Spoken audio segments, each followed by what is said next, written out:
I have been struggling a little bit. So I have this kind of 9-sheet collection, and because I don't know what will sell and I don't have a ton of orders, so I can actually print and cut to order. What is variable is the design or the theme of the collection. Hi, I'm Jacqueline Snyder, and this is the Product Boss Podcast. I've helped launch and grow thousands of product-based businesses, even one of my own. And over the last 20 years, I've seen behind the scenes of businesses just like yours. Whether they are makers, manufacturers, artists, or food and beverage businesses, I have spent so many hours studying it all. I've discovered what makes them successful, what mistakes they could have avoided, how did they turn their ideas into a successful business, and what are the strategies that they have used to make more sales and be discovered by more customers. And this is what this show is all about. Whether you're just starting out or you're looking to become $1 million product boss, I'm here to give you the permission to chase your dreams, no matter how big or small. All you need is the right mindset, a little courage, strategy, and support, and you too can be the next $1 million product boss. Let's do this. Hey, product boss. Okay, welcome back to another exciting coaching call. Today, you're going to hear me talk to Lisa of Hobbs Sticker Co., who sells planner stickers for people who love planners, right? If you know, you know. Now, Lisa started her business about 10 months ago because she wanted to create these stickers and all the things that she loves to go with journaling and that functional paper planning. And she also wanted to do this and create a legacy for her family, especially her daughter. So maybe you can relate as to why you started your business, right? Think about your why behind that great idea that you have, and then even further that why of what it's going to do for you, your family, your legacy. Now, while Lisa has made $150 in sales in her business this year, she finds herself always making more and more stickers. But what she really needs help in is creating a plan that will help her reach her revenue goal by the end of the year. Instead of always making more, we actually just need to sell more, don't you think? This is exactly what we're going to figure out today. So let's dive in. Hey, product boss. So listen, when it comes to marketing, AI is continuing to dominate with AI usage up like 53% since last year. And it doesn't seem to be slowing down because everywhere you look, it's like a new AI tool popping up for you to try. I mean, think about it. Instagram just released a Meta AI function, and even TikTok appears to be gearing up to release an AI update that will allow you to customize your algorithm. You can't escape it. So if we can't escape it, let's join it. So when it comes to marketing and keeping up with the ever-changing trends, you don't want to miss out, which is why you need to grab HubSpot's new AI Trends for Marketers report. It answers all your burning questions about AI, its usage, and results in marketing. This report is an absolute game changer of insights and hot takes that you can only find inside here. Ready to see if AI is the right fit for you? Go to hubspot.com/marketing to download it for free. Okay, so to start off though, what I'd love to kind of chat with you with, because I'm really excited to coach you today and see where we go. So from your words, tell me about, what your company is, what you sell, and where you're currently selling. Okay, I'm a sticker company. I create planner stickers for people who enjoy paper planning. There's a really big community of people who enjoy pens and paper and all of those things. So I create planner stickers for them. I find that journaling really helps me with mental health and things like that. And sometimes getting the hard feelings out is a little easier when you have like pretty stickers on the page to help you kind of through it, right? And I have a Shopify store right now. That's where I'm primarily selling. I have a small presence on TikTok. I'm going through the motions, or not the motions, but I'm going through the actions of doing TikTok shop to maybe see if I can get some interest there. And Instagram is I've been building that. Social media is not in my comfort zone. So I've been having to stretch a lot for that. I did meet someone locally who is big in the planner kind of community. She does a lot of PR for a lot of sticker shops, and she and I live close together. So we've met in person, and she's been a huge boost to my Instagram presence. And I've gotten some direct sales, like some sales directly from her. So that's kind of the shape of it now. Very young just getting started. And I started my business because I wanted to give people and kind of share that journaling is, is and can be important. Paper planning is fun, and it can be pretty as well as functional. But also, I lost my mom when she was very young, and I'm only 10 years younger now than she was when she passed. And I wanted to build something for me, for my family to do, maybe as to help my daughter, she's 20, and kind of help her out. But also, like, as I'm facing retirement and things like that, I don't want to work forever, and how do I help do something that I love all the way through. So I always love though, and I'm sorry you lost your mom so young, and it's a beautiful story in the way of like what you're going to do, what you want to do for your daughter and like the legacy. I also think it's funny how us entrepreneurs are like, I don't want to work as much, so I'm going to start a business. You work so much more. I don't consider it work. But it's so much better building our own dreams than someone else's dream, right? You're like, I'll spend 60, 80 hours a week. Someone asked me how many hours a week. I'm like, sometimes 60. And I was like, but I'm building my dream, right? So I'll do it all day, all night. And so I think that's the beautiful thing about entrepreneurship, that when you're really aligned and you've got this vision and what you want it to happen, what you want to happen.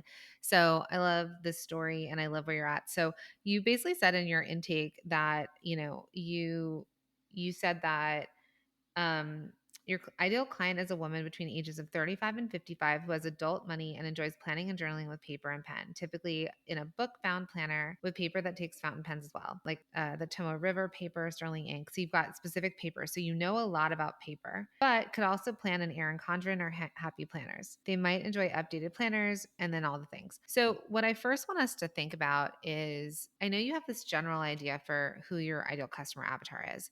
But when you're creating the product, when we're coming up with like what you want to be known for, what your ideal customer is going to want from you, because you said that you've made some sales and you've even made some sales to people you don't know, which is huge. We'll always remember those sales. So we're like, oh my God, I don't know this person or their address. So when I look at your website, which is, Hob Sticker Co., which I kind of like because it's also a little bit like hobby, like there's this interesting play on words there. When I look at it though, I don't know yet. I know I can kind of see your aesthetic and they're smaller type images. And so my real first question is like, while they can buy any of this paper and they can be a part of any of these planners, we know Erin Condren has a very specific look, right? Or we know Happy Paper Co. has a very specific look. There's like this aesthetic to it. What would you say is truly like the most aligned aesthetic for like your ideal customer? Is she younger? Is she older? Is she like, she doesn't want the trendy, like, because it looks to me also, just before I finish that thought, you don't have a lot of words necessarily, which I feel like sometimes a lot of stickers now are like short phrases, like not that we say like live, laugh, love anymore, but that kind of thing. And you're using a lot more imagery. So I don't know if that's a specific question, but do you get what I'm putting down? I do, yeah. So when you look at kind of sticker shops, a lot of them, will make what they call a standard kit, and those are sized for Erin Condren typically, right? They fit perfectly in the little in between the lines and things like that, and they can be any aesthetic. We've got kawaii all the way to watercolor florals, that's what I kind of am drawn to, is watercolor florals, very traditional style, not cutesy for me necessarily. I do use them sometimes in my planner, but that's not what I normally do. So in terms of I haven't been thinking it in terms of necessarily an aesthetic other than like that watercolor, those traditional ones. It's more about size and adaptability to different planners. So I have two sizes and they will work in a multitude of planners. You could use them in Erin Condren, right? Because it's all decorative planning and decorative journaling. I just don't sell like perfectly sized boxes to fit in those planners necessarily. And that is the way the planner community is trending a little bit right now. A lot of people still go all in on the kits, but a lot of people are kind of getting away from those and using more a la carte. Like they'll like these watercolor florals and they'll mix them with some of this ephemera or paper, or maybe they have pictures of their own that they want to do and they want to decorate around them and things like that. So for me, that's kind of who I'm going for. I'm not going for someone who's going to want to have perfectly aligned boxes in their planner. I'm going for someone who wants to be a little freer with their journaling. They can use any notebook. I don't know if you're familiar with bullet journaling, but you can use any notebook, and that's what my stickers can be used in. Okay. So with that said, and looking at your website, I think that there needs to be a clearer way of me landing on your page and knowing that these stickers are kind of like for the freestyle, like any notebook. Like if there was some sort of tagline where you could be like any notebook, any style, freestyle, and then you also said traditional and watercolor, which they may be able to figure out when they visually see it. But we want to also differentiate you from other sticker companies. And, like we've talked about, there's a student of ours in Multi-Stream Machine that is into travel and adventure. And so all of her stickers and all of the paper products she comes out with are very much travel, adventure, millennial, right? We have someone else who's faith-based. And so her stickers are they're Catholic, but actually I'm going to go millennial too. They're more millennial. They're for like the modern Catholic family. So she's really able to hone in on who it's for. And so if you're modern Catholic family, you're like, yes. If you're not, you're no. If you are like the backpacker that travels everywhere, you might buy everything from the adventure sticker company. If you are not, but you like planners and paper products, you might know about them and you might have a trip coming up and you're like, this is the stuff I'm going to buy for this trip specifically. So we have to think about it in the way of like, there are these different categories, and where is your customer going to go to shop? One customer might get all the things from you, but your community, like the people you're selling to, they don't buy from one place. They're like collectors of all things. So that's an interesting topic. So I have been struggling a little bit. So my core I've been looking at my product as kind of a core collection, and I have a journaling kit. It's 2 pages and has these types of stickers. I have kind of a decorative page and it has these types of stickers. And a washi page tape is very popular. So for decorating and everything. And then I have boxes. If you do like to use boxes, I have some numbers. If you're using potentially an undated planner, right? You might want to put the days and the dates in there, and then some other larger decorative things. So I have this kind of 9-sheet collection. So if you buy any of my stickers or if you buy a collection, it's going to have these 9 sheets in it. What is variable is the design or the theme of the collection, right? And a lot of companies and even me, right? It's like we're coming up on fall, so I've got a Halloween collection, I've got a fall collection coming out, right? So it's just a variation on that 9-page theme. Totally. But and always like, yes, you can have all these stickers, because when I know about, Hob Sticker Co., I know I go to Hob Sticker Co. for an aesthetic, right? And you told me your aesthetic is traditional watercolor. You might dig a little bit deeper into that, but it's like I might identify the stickers and say, oh, that's Hobbs, right? Like that's a Hobbs Sticker Co. Sticker, the same way that that you can identify an Erin Condren notebook from 10 miles away, right? So yeah, you can have the different stickers depending on the season you're selling into. And I like the thematic, like the 9 pages. I know what I get and the variation, but you kind of stick to this, right? So I think you're cued into that. A couple things I see, and you're a multi-stream machine student, so I'm going to kind of direct you to ways that you can use this, is inside of the program, we talk about your website and how to get your website to convert better. I would love to see better images. Like when I say better, your graphics are fine, but bigger. Right now I'm looking on my phone, which a lot of people shop on their phone, and it's too small. I can't see it. So go to other websites of similar companies and look at them, sticker companies, planner companies, and look at them on your phone and on a desktop, and then see what the images look like and see how you can have those kinds of images as well. And then there's all the like clear matte, premium matte. Like we have all the choices, we have all the sizes, we have all the pages. It's almost too many choices. Are you making them yourself? Okay. So that's why you're able to give them too many choices, because you're like, I can give you matte, I can give you clear matte, Yeah. And and because I don't know what will sell. So right now, and I don't have a ton of orders, so I can actually print and cut to order. Right. But a confused customer is not going to buy. You've heard me say Fair. this. Yes. Yes. And so by giving me too many options and making it almost customizable, the customer really doesn't need that. They don't need that complication. They just want to buy it. So just because you can doesn't mean you should. And if we want to scale your business to the size business I know that you want, then it's not going to be manageable with me being able to custom order stickers from you, which feels like it's custom order. I don't need all those decisions. Customers want you to tell them what to buy. So order an Erin Condren pack and say, what is she selling and what do they look like? And do that, right? Or another brand that exists, and just say, okay, if they're matte or not matte, if they're shiny or not shiny, I'm going to do that. Let's say you do a bunch of matte and then you're like, you find your best sellers. I don't know. Let's say your lemon one is your best seller. Then you're like, available now in matte. You could always try like a limited edition, but go with the majority, not the minority, and not the I can make anything, because what's going to happen with your customers, they're going to almost like, they're going to get there and they're like, well, what pages do I want? What are the pages? Am I junior? Is it mini? It's too many things for me. Okay. Then what I'd love for you to do is just break out your listings, break out your product listings. So if you have like a mini, if it listed as regular and junior. So is junior a language that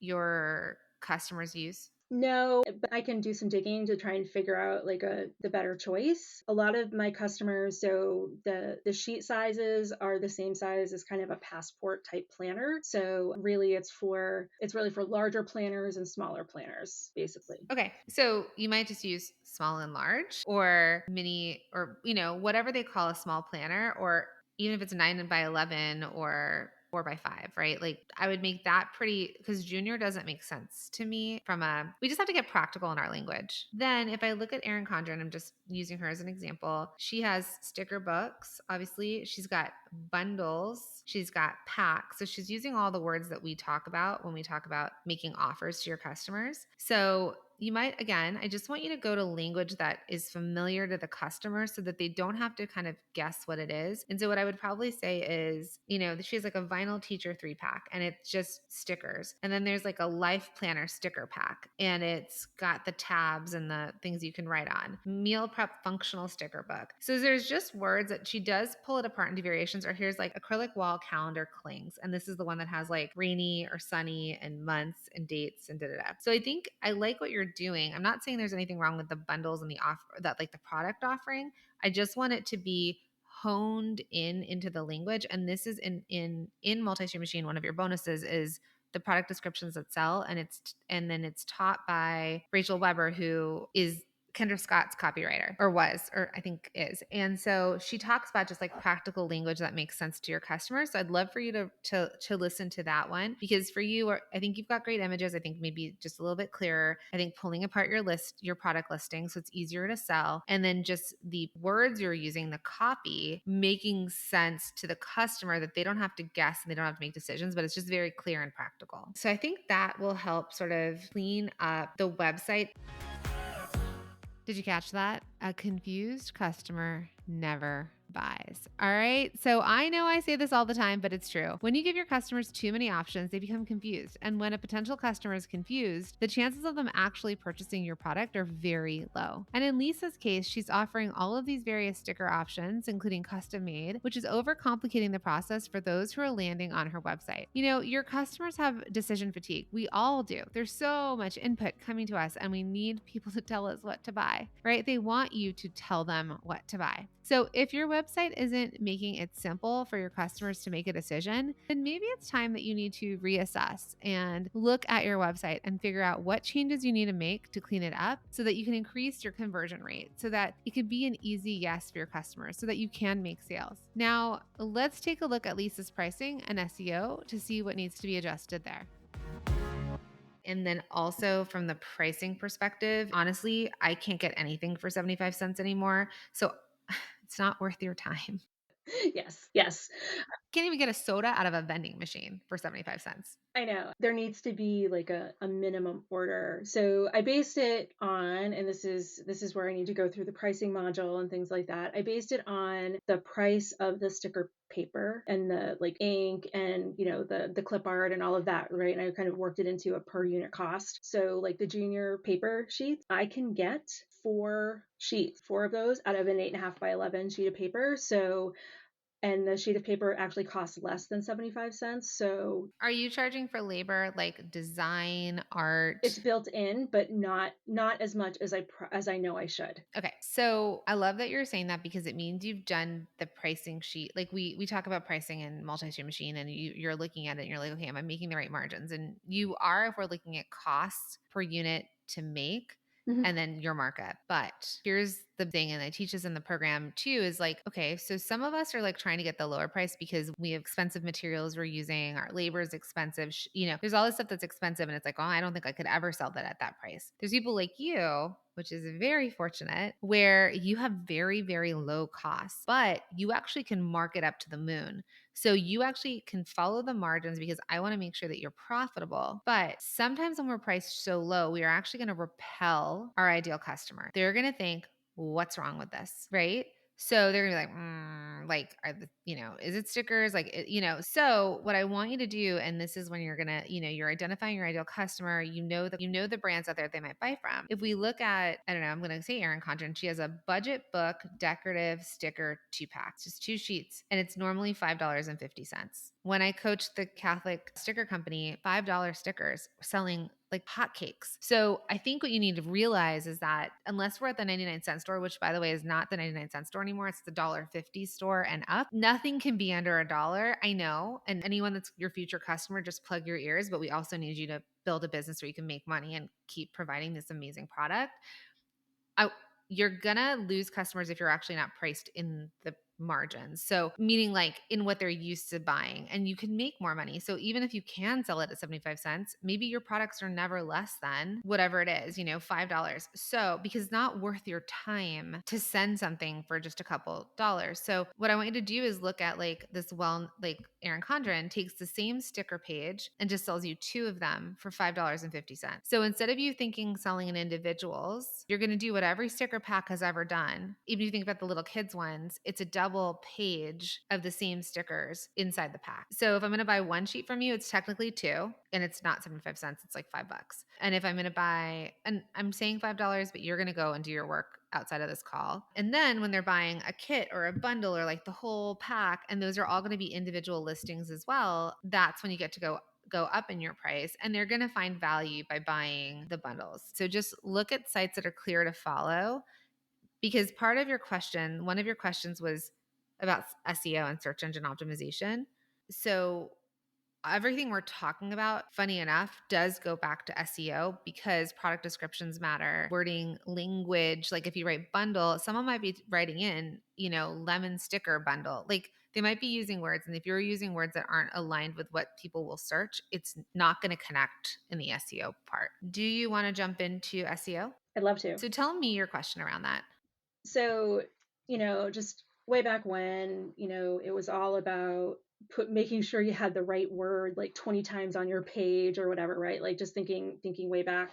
I'm not entirely sure what good practices there are now for SEO, and how do I make sure that my collections, I guess, making sure I find the right verbiage, right? I'm sure going to be a lot of research involved in that, but I'm not even sure where to start looking. Okay. Have you watched the SEO module? Not yet. In MSM? Not yet. Okay.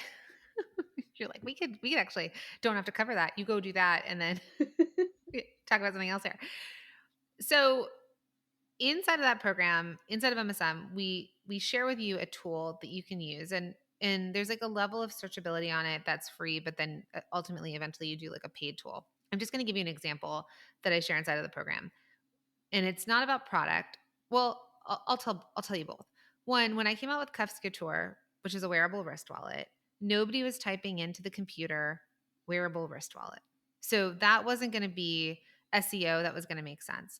I used to work for bra companies and lingerie, and same thing though. Like when I had clients that were doing lingerie, if it was like bra, nobody's going to find that. Like Victoria's Secret's going to pop up, and whatever other huge company was going to pop up with the language meeting. Then let's cut to, so then when my designer consulting co-op company, the company that I launched all the fashion brands under, I used to say like helping you build a brand from the ground up.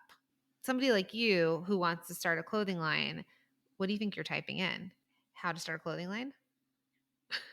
So I was like, oh, all right. Totally missed this is what I was saying earlier, the practical language of what people are searching. So I was like, well, silly me, because in the tool that I share with you inside the program, I show you like if I typed in how to build a brand from the ground up, brand, build, all that, maybe, I don't know, maybe got 12 searches. And then how to start a clothing line had like, you can see how many searches are happening on Google. And there's other tools now that like will tell you like, these are all kinds of questions people might ask. So what's pretty close to impossible at this point for small businesses is to be ranked number 1 on Google typically for some of these searches, if it's like stickers, candles, ceramics, that kind of thing. A lot's going to go into like associating your brand, a brand name, that kind of stuff that eventually people are going to be searching out words. So a lot of my masterminders, for example, and they're multi-stream machine students, what I tell them when they're asking me, should I get on Amazon? I go on Amazon and I actually search into the Amazon thing. I start to type the name of their company and all these different search terms come up with their name, even if they're not selling on Amazon, because people are actually they know the brand exists and they're going to Amazon to see if it's available. And I can actually see that in the search tool. It finishes it for me. So I'm like, I tell my clients, I'm like, hey, look, like you actually are, people are looking for you on Amazon. So maybe this is a good place for you to sell on. When you're not an established brand and they don't know, that's going to be harder. So inside of the program, so this is what I want you to do. I teach you this method where I talk about it as like a back door. I don't think I've ever actually talked about this on the podcast like this, but I teach you as a back door for SEO. So what that means is if they're typing in planner stickers, not going to find you. So in the way that we teach it, we help you find words or phrases that people are going to search for that you can create content around. And I'm not telling you to become a blogger, but the way that we do this backdoor SEO is that then you create, and this is what I did, and I started ranking number one with my business, was I created 4 or 5 quote unquote blogs, articles that weren't, I'm not a blogger, I'm not updating things weekly, but it sits on the back end of my site that if I were to type in like, how do I plan for the holidays when they're so busy? I don't know. I'm just going to randomly throw that out there. How do I plan for the holidays when I'm so busy? And let's say you did the research, how we show you to do it. And you're like, this is good. This is like SEO gold. You might then create this blog that is using this terminology of something somebody would search. Then you're more likely to be found in this blog article. They pull it up. And now the way that we teach you how to make the blog happen, there's links and things within it that takes them into your shop. And that's how it's the back door, because it's like how to plan for the holidays. And then it's this back door into all your holiday stickers. I have a YouTube channel, and so one of the things that I know that as a planner myself, people they like watching plan with me videos and seeing the stickers being used and stuff like that. So I do that, and I talk about how I do my planning. I talk about the stickers and what's going on in my shop and everything, kind of leaning into the personal aspect, right, of social media, making it social. So and I do have a blog. I have one entry on my site right now, but I do want to lean into like Pinterest, right? So using that, and people go to Pinterest for inspiration. So planner inspiration, planner sticker, like all of those things I know is kind of an untapped gold mine for me. You're very smart. I don't know another word to use for you right now, but like you already know all this. Like you have it. You got to kind of like press the button and go, because everything you just said to me, okay, Google's number one for a search tool, YouTube's number two, Pinterest is number three. When people are looking for something, that's how they're going to do it. The fact that you already have YouTube, if you can find same play with SEO, it's a little bit different for YouTube and a little bit different for Pinterest. So they all have like different ways of playing in the playground. They're all search terms. So if you eventually can figure this part out, now you're being found on more search engines than most of us are on. And then let's say with the blogging part, whether you're a blogger or you just ever come out with 5 different blogs and they just live there forever, then you can create, thumbnail images, a bunch of different versions of those images, put those on Pinterest. And so then there's lots of ways into the same blog endpoint that then brings them to your site. And this is what lifts the site visitors and then gets them to interact. So I think this is from an SEO perspective, you're already nailing it on the head of knowing what to do. Now, if you decide that you want to become this content creator that creates weekly YouTubes or some sort of YouTube series, you can easily do that. And either you blog from the same content. You don't have to come up with multiple content. You can do the same content, just repurposed in a lot of different ways. So for you we're going to talk content creator now. If it starts at top level, I'm going to do a video on this. And the video is created. Again, there's people like my friend Jessica Stansberry teaches people about YouTube, for example. It's like, what's the hook? What's the SEO? What are they searching for? And then you get the people viewing it. Then you're like, okay, this SEO makes sense. I'm going to take the same thing and take that. And you don't have to do it. Like, so you can hire someone, AI can do it. You can hire a VA overseas. They can watch that content and create a blog from that content. You take the same content and clip it for like a TikTok or do a live. You can create newsletters around it. There's so many ways that you could repurpose this content, and all roads lead back to your website. So now we're casting this huge multi-channel net of capturing of like, how do we find the people, or how do we get in front of the people so that we can catch them and bring them in? So just to go back, you work on your website. You work on your website conversion to start. You're very close, very, very close. There's just some tweaks that you're going to make to it by looking at other sites and seeing how the pages are. And that's why I did go to like an Erin Condren versus another small biz. I don't love them all bundled into one listing. Okay. And then images and product description. So that would be my first, because if we can send all the traffic to your website, but if it doesn't convert, there's no point. So we need a highly converting website. So I would watch that module in MSM, and because we walk you through how I can sell for you like a great salesperson, like as if it was a real retail store. And there's different things you can do, plus what I'm telling you here. Then from an SEO perspective, I think the fastest thing you could do is, if you watch the SEO module, is create the blog the way I just told you. It's a little bit of work, but it's a one-time thing. It's not a follow-up. I have to do this weekly. I have to create content, because that's the overwhelm. That's like the thing that happens. You'll find a lot of clarity in creating these back doors. I did that for my company. So for Designer Consulting Co-op, one of my top quote unquote blogs that drove the most traffic to me was the top trade shows or top fabric trade shows or something like that for in the US. And I updated like the dates of that yearly, but that's what my customer was looking for. I was like, what is my customer looking for? They need fabric because they want to start a clothing line, and they'd find me giving them that information. They'd be like, wow, that's really helpful. Let me book a call with you. So to me, that's the easiest, fastest way to up your SEO, other than keywords and like product descriptions, to just quickly kind of move through that part. Because if you then decide you want to start to create consistent content, like a YouTube channel, which does need consistent content, or weekly blogging or monthly, whatever that is, let's come back to that. I just want you to like kind of rev your engine to start. Does that feel good to you? It does. Okay. One of my sales came from my YouTube channel, by the way. Okay. So you hear me say this on the podcast, success leaves clues. So that would be a step that I would say, is that if you can get better at YouTube, maybe you don't worry about you set up those like blogs just for SEO perspective, and then you get better at YouTube and you're constantly driving people to your website. YouTube could blow your business up because people are going to know, like, and trust you.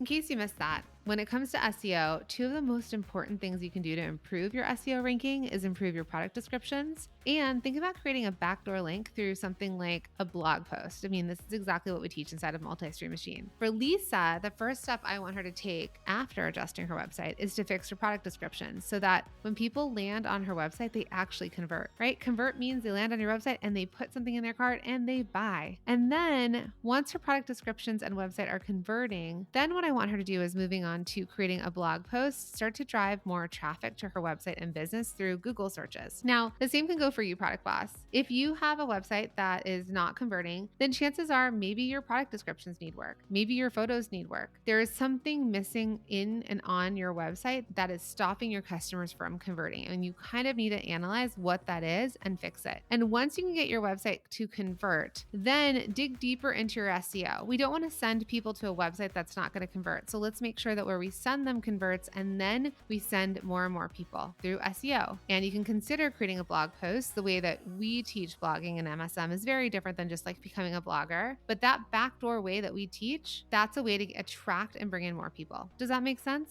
All right, let's dig into Lisa's final question, which is all about email marketing. Hey friend, so I am back with another podcast recommendation, and this month I am all about the Inclusion and Marketing Podcast, hosted by the incredible Sonia Thompson and brought to you by the HubSpot Podcast Network, the audio destination for business professionals. Sonia does an amazing job of diving into important topics like belonging, customer experience, and diversity, and all of the things that you can do when thinking about your business. She also gives you practical tips and advice on how you can authentically practice inclusive marketing with your own business. Now, one of my favorite most recent episodes is where Sonia discusses with Dale Bertrand, founder of Fire and Spark, an SEO agency, about smart ways to brand, like yours, right? And it can be more inclusive with their SEO strategies to think through the different identities of your ideal customer and capture more would-be customers. This episode has so many amazing takeaways that you can start implementing in your SEO strategy as soon as today. And you know that we love a good SEO strategy. When it comes to effectively marketing your brand and products to your customers, listen to the Inclusion and Marketing Podcast wherever you get your podcasts. Now back to the show. Hey, friends. So, how many times have you thought about waiting until the week before Black Friday to even think about your holiday promotion plans? I mean, I know. I'm not calling you out here. You're not alone though, right? Because there's so many other things on our plate during the fall and holiday season that when we finally get to that week before Black Friday, Cyber Monday, I know we're like, oh no, I got to figure this out. Well, guess what? Not this year. Now, I know that successful product bosses know that the key to making sales, growing their businesses, and making good money during the holiday season is to prepare, right? We want to prepare what we're going to make an offer around and to start to build their promotions now. So that's exactly what we're going to do together. Yes, together during our 5-day challenge, which is going to kick off on September 9th. So if you're someone who's wondering if a free training, if 5 days spent with me is really worth it, I'm going to say the answer is yes. We know that there's so much information out there and it's hard to tell what's actually going to move the needle in your business. But here's the thing. The Rock Your Holiday Promotions Challenge is 100% worth your time and energy because it actually creates results in your business. And that's not just me humble bragging. It's what we hear from our previous students who have shown up year over year over year and taken action on what they've learned. And they've seen some incredible payoffs. Okay, so like Jenny, who had been in business for 10 years and felt unorganized and all over the place, but after going through the challenge, she walked away with a roadmap and a clear plan. She said, I can actually breathe now, right? That breathing, that weight off your shoulders. Or how about Ashley, who never knew what she was going to sell or offer and was always last minute in planning for the holidays. But after attending the challenge, and implementing what she learned and knowing exactly what she's going to sell during the holiday season, she was able to, wait for it, triple her sales from the previous holiday season. I know. This all sounds incredible, right? I have so many other stories to share with you. And you might be thinking, okay, cool, good for Jenny and Ashley. But what does this have to do with you, my friend? Well, let me tell you, okay? That is just a small preview of what you can do. What you can do after spending 5 days with me, learning how to turn your business into a money-making machine this holiday season. I know that you need more customers. I know you want more people to know your business exists. I know that you want to make more sales. And a small part of that is creating your promotions with us. But I'm going to teach you so much more over the 5 days together. You're going to feel so clear. You're going to walk away with a plan and your promotions are going to be built. And so don't forget, we start Monday, September 9th. It's totally free. And you can join us by signing up at rockyourholidaypromotions.com or just click the link in the show notes and make it super easy. And you can get all signed up and I'll see you inside. All right, back to the show. So your other question to me was, how do I build my email list, right? I've got a lot of ideas now from the 90-day roadmap and from the email module. So my system goal is to create a template that I can use every time I'm posting that will and update my link tree so that I have them going right to the page to become an email subscriber. And then every time I post, part of my caption will include want more, go to my site. I have worked out the wording yet, but I know that. And then just being now I'm going through the automated ones, which I do have some of those already, so that was good. The where I really needed help was how frequently, once I build up the list, right? How frequently do I send out the emails, right? And is it weekly? And if I do weekly, is it or like a monthly newsletter? Do I tie that in with the blog and tie that in with like a YouTube? So I am trying to think of how I can wrap it all up. Yeah. So inside of the program, we talk to you about automated emails, like emails that just you kind of set and forget. And then there's going to be the promotional email. So those are kind of the two things we're talking about. And we have the templates for you in there of like a lot of types of emails you can use.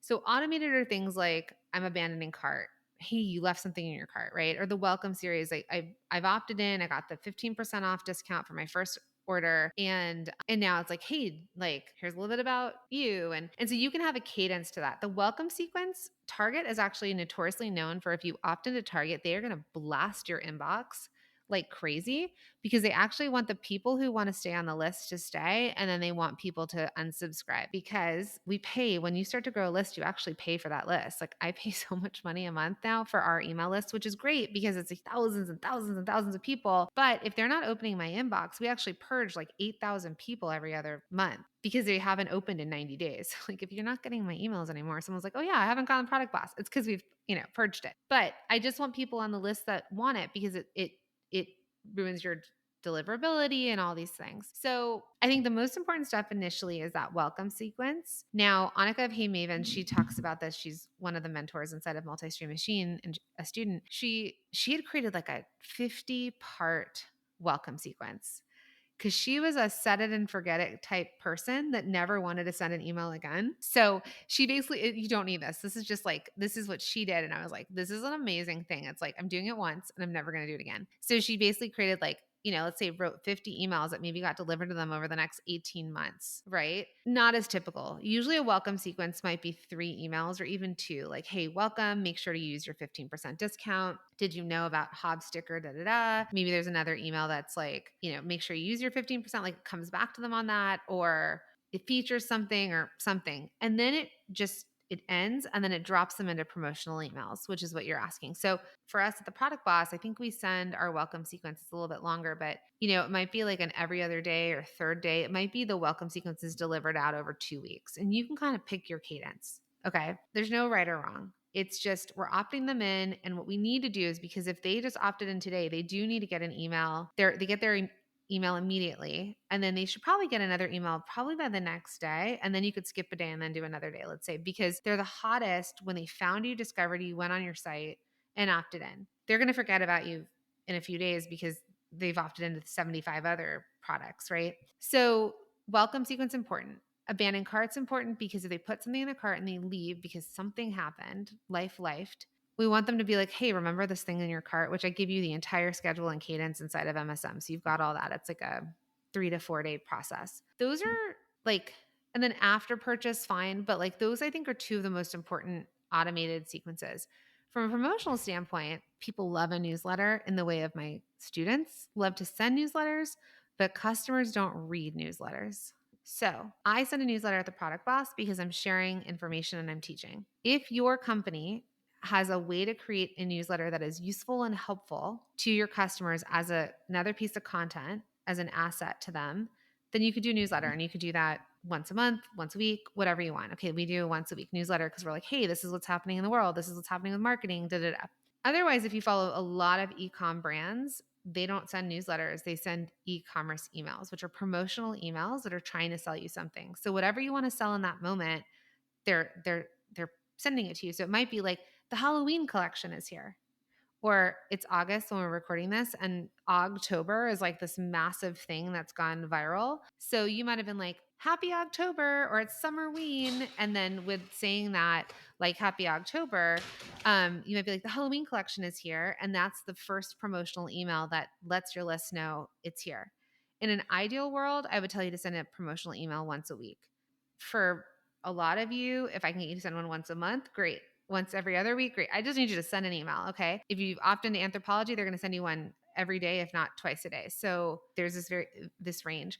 So typically then when you send emails, you're going to send ones that are like, you're going to pick your cadence. Again, I send my email, I make my launches happen on Thursdays. I tell them like, Halloween stickers are here. I send out the email and I direct them to the Halloween stickers. And then the week after, you might send another email that's like the too cute Halloween calendar sticker pack or something. And you're kind of like redirecting them to other products in the suite. Like it's not the same thing, but people buy what you tell them to buy. So you just want to do an email about the thing you want them to buy. Does that make sense? It does make sense. I've been kind of hyper focused on, the value versus the, using, I don't want to just sell to them all the time, right? They're just going to. This is the hardest part. So if you have a good example of other brands that sell newsletters that are helpful to planners or stickers, then I would model it after that. Otherwise, your product businesses sell, they sell. That's what they do. They don't inform. I have people that are artists and they'll send newsletters about their life and their travels, and it's like the customer's not bought into you enough to care about your travels unless you're Erin Condren or like Rifle Paper Co. or Anna Bond, who's the founder. She built it around like, what's Anna doing? And then, but even if you look at Anna's summer trip to Mexico, it's still selling you product that's inspired by her summer trip to Mexico. And there's no words to it. It's images and clickability to take you to the site to buy. Does that make sense? It does. So what some of the shops do is do a digital freebie every month that coordinates with the most recent collection that was released. So I was thinking about something like that, right? Like they couldn't, you're in the family, right? right? So you get, and it's not something that I would sell. It's something that it's, They opt in. yep. And it's Yeah. exclusive to the people who are in, right? Yeah. So you can build community the same way that all these other planners and sticker companies and stuff have also built some sort of like community or like raving fan. I'm friends with Amy Tangerine. Do you know who I she know who is? she is. Yeah. Yeah, she's huge in the planner world.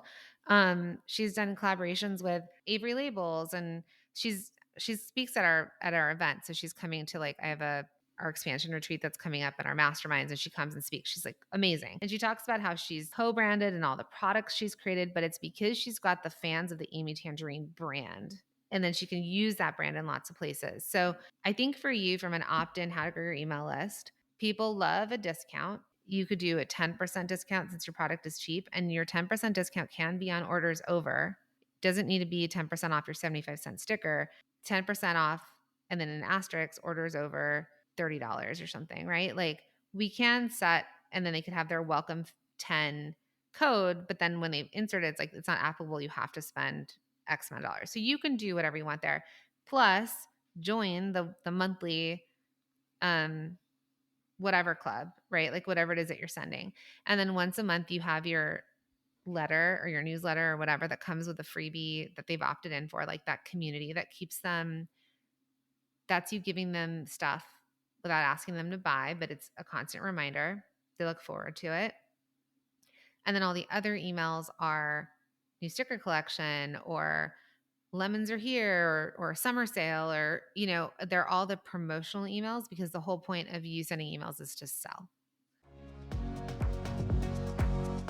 Okay, I've said it before and I'll say it again. When it comes to owning a product-based business, you not only need to build an email list, but you need to actually send the emails to your email list. In Lisa's case, she wasn't sure which emails to send and how often. Maybe you have a similar question. And if so, then you need to focus on two types of emails that I shared with Lisa: automated emails and promotional emails. The whole goal of email marketing is to sell. But in order to do that, you're going to need to nurture your audience and get them excited about your business, because if you're trying to sell to them all the time, then you won't see much success. Okay, so there are other ways to market to them, to connect with your customers, and to send really helpful e-com emails. Now, I dive deeper into the specific email sequences that you can set up and promotional emails that you can send inside of Multi-Stream Machine, but I hope right now that this is helping you out. Makes sense. I keep saying makes sense on this one. I don't know why, but I just It just makes sense. Okay, I'm really glad that we got to work together. Thank you so much. Oh, you're welcome. So how can we buy from you, shop from you, support you, like all the things? I am on Instagram at Hobbs Sticker Co. I am on Facebook at Hobbs Sticker Co. And you can always go to hobbsstickerco.com. That is my website. And if you have questions, hobbsstickerco@gmail.com. Lisa is definitely on the right path with her company, and with a solid plan in place, I have no doubt that she will hit her revenue goal by the end of this year. The main theme here is that when it comes to creating a plan, you need to first determine what it is and isn't converting. And then once you know that, you can focus on improving conversion where needed. In Lisa's case, she needs to increase conversion on her website through telling her customers what to buy, raising her prices, and improving her product descriptions. From there, she needs to improve her SEO to bring more people to her website. And finally, she needs to start leaning into email marketing to make more sales. So this is going to be Lisa's plan forward to hit her revenue goal. And now, my friend, it's time for you to figure out what your plan is. You can do it, my friend. I have total confidence in you. Keep listening to the podcast. Make sure you're following the show. If you're not already, just click that follow or subscribe button. And if you haven't left a review yet, I would be so honored if you did. And I read every single one of them, and it's just amazing. And I love to read them. And I'm just so grateful because it helps other people, when they discover the show, decide whether they want to stick around or not. Okay. And my mission in my life is to support people like you, small business owners, product-based business owners, in building the life of their dreams through their incredible businesses. All right. Until next time.